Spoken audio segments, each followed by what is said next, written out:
আসসালামু আলাইকুম প্রিয় ভিউয়ার্স, আপনাদের সবাইকে স্বাগতম ফারুক এডুকেশন একাডেমিতে। আজকে আমরা 31তম বিসিএস এর যে 17 নম্বর কোশ্চেন থেকে শুরু করব। 31তম সিএস 31তম বিসিএস এর যে 17 নম্বর কোশ্চেনটি আসছে ওটার সমাধান আমরা করব। আমাদের 17 নম্বর কোশ্চেনটি আছে 0, 1, 2, 3 দ্বারা গঠিত 4 অঙ্কের বৃহত্তম ও ক্ষুদ্রতম সংখ্যার বিয়োগফল কত। তাহলে আমরা এটা লিখতে পারি, আমরা সরাসরি লিখি বৃহত্তম সংখ্যা। বৃহত্তম মানে হচ্ছে বড় সংখ্যা, তাহলে আমাদের বড় সংখ্যা থেকেই লিখতে হবে। বড় সংখ্যা আমাদের এখানে আছে 3, 2, 1, 0, তাহলে আমরা লিখতে পারি 3, 2, 1, 0। এটা হচ্ছে আমাদের বৃহত্তম সংখ্যা। ক্ষুদ্রতম সংখ্যা এখানে লক্ষ্য করতে হবে, ক্ষুদ্রতম সংখ্যা এখানে আছে সবচেয়ে ছোট সংখ্যা, কিন্তু ক্ষুদ্রতম সংখ্যার ক্ষেত্রে সাজানোর ক্ষেত্রে ক্ষুদ্রতম সংখ্যা 0 লেখা যাবে না। প্রথমে তার এরপরে 0-র পরে কত সংখ্যা ছোট আছে ওটা লিখতে হবে, তারপর আমাদের 0 সংখ্যাটা লিখতে হবে, তারপর আমরা 2, 3 অর্থাৎ ছোট লিখতে হবে। ক্ষুদ্রতম মানে ছোট, বৃহত্তম মানে বড়। এবার আমরা কি করব, বিয়োগ করব। আমাদের বলছে বিয়োগফল কত নির্ণয় করো, তাহলে আমরা বিয়োগফল লিখতে পারি। এবার আমরা ক্যালকুলেশন করি। আমাদের হচ্ছে দেওয়া আছে 3, 2, 1, 0 বিয়োগ 1, 0, 2, 3 ইকুয়াল হচ্ছে আমাদের 2, 1, 8, 7। বিয়োগ করলে আমাদের বিয়োগফল হচ্ছে এটা, সুতরাং আমরা লিখতে পারি বিয়োগফল এটা হচ্ছে আমাদের কাঙ্ক্ষিত অ্যান্সার। তারপরে আমাদের 17-র পরে হচ্ছে 18 নম্বর যে কোশ্চেনটি আসছে, 18 নম্বর কোশ্চেনটি আমরা আলোচনা করব। প্রিয় ভিউয়ার্স, লক্ষ্য করুন, যদি দুইটি সংখ্যার যোগফল এবং গুণফল যথাক্রমে 20 এবং হচ্ছে 96 হয়, 96 হয়, তবে সংখ্যাটির ব্যস্তানুপাতিক যোগফল কত। এখন লক্ষ্য করুন, আমরা যদি মনে করি ধরতে পারি, এখানে আমরা লিখব মনে করি সংখ্যাটির ব্যস্তানুপাতিক। মনে করি এখানে আমাদের কয়টা সংখ্যা বলছে, দুইটা সংখ্যা, তাহলে একটা সংখ্যা ধরি হচ্ছে, আমরা মনে করি সংখ্যা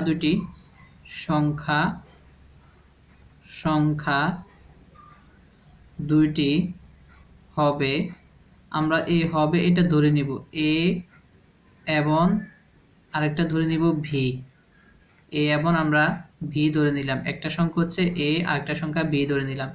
এখন তাহলে একটু খেয়াল করুন, লক্ষ্য করুন, এর ব্যস্তানুপাতিক যদি আমরা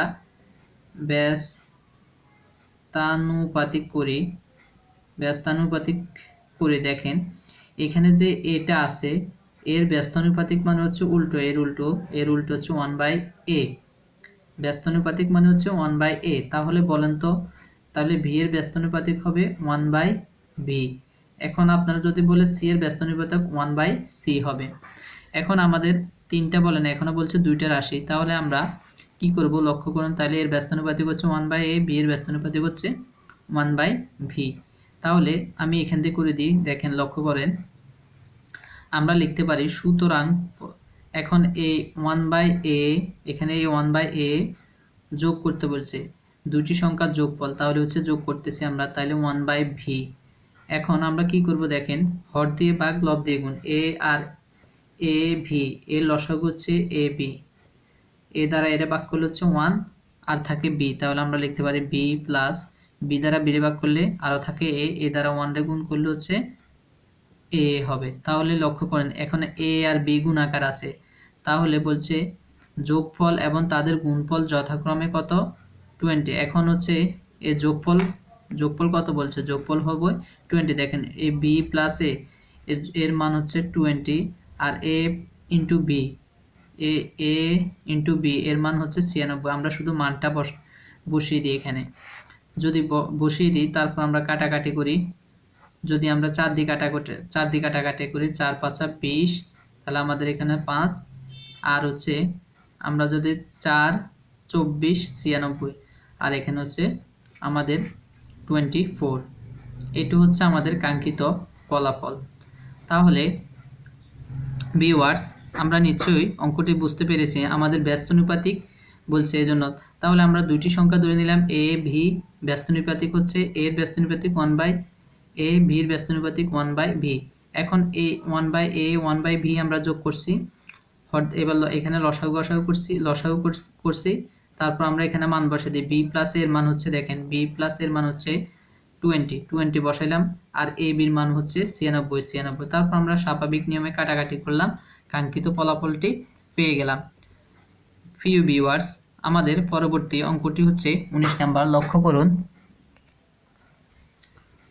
প্রিয় ভিউয়ার্স, আমাদের 19 নাম্বার কোশ্চেনটি হচ্ছে, যদি 64 whole to the power 2/3 plus 625 whole to the power half equal হচ্ছে 3k হয়, তাহলে k ইকুয়াল কত? লক্ষ্য করুন আমাদের এখানে k এর মান বের করতে হবে।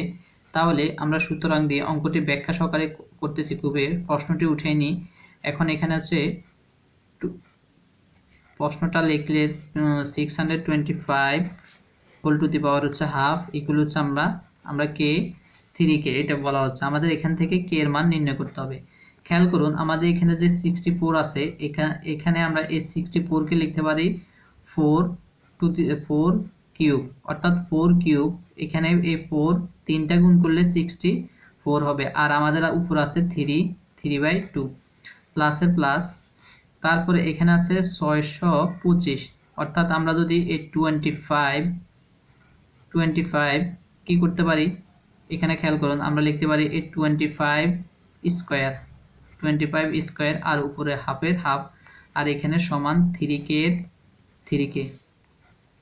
এখন লক্ষ্য করুন তারপরে আমরা কি করতে পারি, এখান থেকে এখানে 2 স্কোয়ার, দেখেন 2 স্কোয়ার কিভাবে, এখানে এই 3 আর এই 3 কাটা যাবে, অর্থাৎ এই 3টা কোথায় আছে, উপরে আছে। তাহলে 3 আর 3 কাটা গেলে আমাদের আর থাকে উপরে কত, 2, আর এখানে 4 এর 4, এখানে 2, তাহলে 4 স্কোয়ার। তারপর আমরা লিখতে পারি, লক্ষ্য করুন এখানে এই 2 আর এই 2 কাটাকাটি করলে কত থাকে, তাহলে 1 থাকে, আর হলো কত আমাদের এখানে থাকে 25। এই 2 কাটা যাবে, এটা উপরে থাকে, অর্থাৎ এখানে 2 একে 2 কাটাকাটি করতে হবে, আবার এখানে 3 এটা উপরে চলে যাবে, তাহলে 3 গুণ 2 কাটাকাটি করলে 2 থাকে, ইকুয়াল আমরা লিখতে পারি 3k।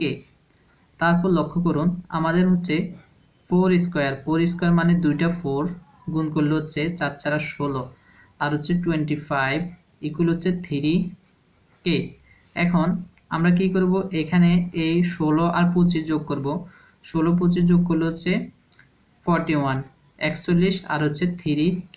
এখন আমাদের k এর মান নির্ণয় করতে হবে, তাহলে আমরা k ইকুয়াল লিখতে পারি, এটা যাতে গুণাকার আছে নিচে আসলে ভাগাকার হয়ে যাবে, এখানে আসলে ভাগাকার হয়ে যাবে, তাহলে আমরা লিখতে 41/3। এটা হচ্ছে আমাদের কাঙ্ক্ষিত ফলাফল। এখন এটা হচ্ছে কাঙ্ক্ষিত, আমরা ইচ্ছা করলে এখানে 3 দ্বারা যদি 41 ভাগ করি তাহলে 13 সমস্ত 3/2। যদি আমাদের রেজাল্ট এভাবে দেওয়া থাকে তাহলে আমরা এভাবে দিব, আর যদি আমাদের এভাবে দেওয়া থাকে তখন রেজাল্টটা এখানেই আনসারটা দিয়ে দিব, অর্থাৎ 3 দ্বারা 41 ভাগ করলে আমাদের এর তো সমস্ত 13 সমস্ত 3/2 রেজাল্টটা আসে। আশা করি অঙ্কটি বুঝতে পেরেছেন। এবার দেখেন আমাদের যে 20 নাম্বার, আজকে 31তম BCS এর যে সর্বশেষ অঙ্কটি আছে, আমরা সর্বশেষ অঙ্কটি করব। সর্বশেষ অঙ্কটির আমরা প্রশ্নটি উঠিয়ে নিই। প্রিয় ভিউয়ার্স, লক্ষ্য করুন আমাদের আজকে সর্বশেষ 31তম BCS এর সর্বশেষ ম্যাথটি। প্রিয় ভিউয়ার্স, আমার অঙ্কগুলো যদি আপনাদের ভালো লেগে থাকে তাহলে লাইক করুন, শেয়ার করতে ভুলবেন না। প্লিজ সাবস্ক্রাইব করুন আমার চ্যানেলটি, তাহলে আমি আরও উৎসাহিত হব আপনাদের জন্য ভিডিও তৈরি করার জন্য। আর আপনারা কততম BCS এর গণিতের কোশ্চেন সলভ সাম আগে দেখতে চান তাহলে কমেন্ট করতে পারেন আমাকে। আর আমি আমার ধারাবাহিকভাবে এখন আমি 31তম BCS কোশ্চেনগুলো আজকে সলভ শেষ এখানে। আর বাকি ক্লাসগুলো আমি 33তম বিসিএস থেকে 32তম বিসিএস থেকে নেক্সট ক্লাসগুলো শুরু করব। আজকে দেখেন আমাদের যে সর্বশেষ অঙ্কটি বলছে একটা ত্রিভুজ আকৃতির মাঠের বাহুগুলোর দৈর্ঘ্য যথাক্রমে 20 মিটার, 21 মিটার, 29 মিটার হলে এর ক্ষেত্রফল নির্ণয় করো। আপনাদের এই ধরনের কোশ্চেনগুলো আপনাদের রাইটিং সাইডে অর্থাৎ বিসিএস রিটেন বা বিভিন্ন অ্যাডমিশন, বিভিন্ন জব এগুলাতে আসতে পারে, এগুলা রিটেন আসতে পারে, অর্থাৎ মেবি একটা আসতে পারে আপনাদের 5, 10, 7 এই ধরনের আসতে পারে। আর এমসিকিউ হিসাবে আসলে এটি 1 নম্বরের হিসাবে আসে। তো আমরা দেখি আমরা এটাকে একটু ব্যাখ্যা সহকারে করার চেষ্টা করব, তাহলে আপনারা বুঝতে পারবেন। ব্যাখ্যা সহকারে করতে পারলে আপনারা কি করতে পারবেন, এমসিকিউ সিস্টেম আসলে আপনারা তাড়াতাড়ি করতে পারবেন। তাহলে আমরা আগে ব্যাখ্যা সহ শিখব। দেখেন আমরা এখানে যে এ দেওয়া আছে এর মান ধরে নিই হচ্ছে 20 মিটার, আর এখানে ভি যে দেওয়া আছে ভির মান হচ্ছে 21 মিটার, আর এখানে যে সির মান দেওয়া আছে সি ইকুয়াল লিখতে পারি 29 মিটার, এটা হচ্ছে আমাদের মান দেওয়া আছে। এখন আমাদের ত্রিভুজ আকৃতির মাঠের বাহুগুলোর দৈর্ঘ্য যথাক্রমে আমাদের ক্ষেত্রফল নির্ণয় করার জন্য বলছে। এখন দেখেন আমাদের শুধু 3টে মান দেওয়া আছে, আর এই ধরনের কোনো মান দেওয়া নেই। এগুলো হচ্ছে আমরা ধরে নিই, এগুলো হচ্ছে আমরা ধরি এ ইকুয়াল হচ্ছে 20 মিটার, বি ইকুয়াল হচ্ছে 21 মিটার, সি ইকুয়াল হচ্ছে 29 মিটার। এখন লক্ষ্য করুন আমাদের ত্রিভুজের একটা অর্ধ পরিসীমা নির্ণয় করতে হবে। অর্ধ পরিসীমা হচ্ছে 2s। এখানে আমাদের এই 2s এর মানটা আমাদের যদি 3টা বাহু দেওয়া থাকে তাহলে আমাদের একটা সূত্র আছে, সূত্র হচ্ছে a plus B plus C. অর্থাৎ এখানে এই অর্ধ পরিসীমা, ত্রিভুজের অর্ধ পরিসীমাকে প্রকাশ করা হয় 2s দ্বারা। আমাদের প্রথমে আমাদের এখানে s এর মান, এই পরিসীমার মান নির্ণয় করতে হবে। তাহলে 2s ইকুয়াল লিখতে পারি, এখানে এর মান ধরছি 20 মিটার, ভির মান ধরছি 21 মিটার, সি এর মান ধরছি 29 মিটার। লক্ষ্য করুন আমাদের তাহলে 2s ইকুয়াল আমরা এগুলা ক্যালকুলেশন করব, যোগ করলে হচ্ছে যোগ করলে কত 70 আসে আমাদের। এখন আমাদের কিসের মান বের করতে হবে, এখানে 2s মানে আমাদের s এর মানটা বের করতে, তাহলে s ইকুয়াল লিখতে পারি এ 2 আর s গুণাকৃতি আছে, যদি এটা নিচে আসে তখন এটা ভাগাকার হয়ে যাবে, আর 70। এখন আমরা 2 দ্বারা 70 যদি ভাগ করি তাহলে হচ্ছে কত 35। তাহলে আমরা লিখতে পারি s ইকুয়াল হচ্ছে 35 মিটার। এখন আমাদের s এর মান 35 মিটার বের হয়ে গেছে। আমাদের কিন্তু বলা হয়েছে যে ত্রিভুজের ক্ষেত্রফল নির্ণয় করো। এখন 3টা বাহু থাকলে আমরা এইভাবে অঙ্কগুলো সাজাবো। তাহলে আমাদের ত্রিভুজের ক্ষেত্রফল আমরা লিখতে পারি, সুতরাং ত্রিভুজের ক্ষেত্রফল সমান আপনারা লিখতে পারেন। এখন আমি লিখব root over s into s minus হচ্ছে a, এটা একটা সূত্র, ত্রিভুজের ক্ষেত্রফল নির্ণয় সূত্র। আর s মাইনাস হচ্ছে v, আর হচ্ছে s মাইনাস হচ্ছে c। লক্ষ্য করুন যদি পরিসীমা দেওয়া থাকে তাহলে এই সূত্রটি প্রয়োগ করে অঙ্কগুলো করতে হয়। এখন আমি কি করব, এখানে যে s এর মানটা বের হয়েছে, দেখেন s এর মান বের হয়েছে কত 35 ইন্টু s এর মান হচ্ছে 35 আর মাইনাস এর মান হচ্ছে কত 20 মিটার, তাহলে 20 মিটার লিখলাম। তারপর আবার এখানে s এর মান হচ্ছে 35 মাইনাস এখানে বলছে b এর মান হচ্ছে 21 লিখে ফেললাম। লক্ষ্য করুন তারপরে আমরা কি করতে পারি, এখানে আবার s এর মান বলছে 35 মাইনাস c এর মান কত, c এর মান হচ্ছে 29। এখন আমরা ক্যালকুলেশন করব 29। এখন কি করব, ক্যালকুলেশন করব, তাহলে হচ্ছে 35, এখানে সবগুলো গুণাকারে আছে, সবগুলো গুণাকৃতি আছে। এখন আমরা যদি এর 35 থেকে 20 গেলে হচ্ছে 15 গুণ, আবার এখানে এই 35 থেকে যদি 21 যায় তাহলে আর থাকে 14, আবার যদি 35 থেকে 29 যায় বাকি থাকে আর কত 6।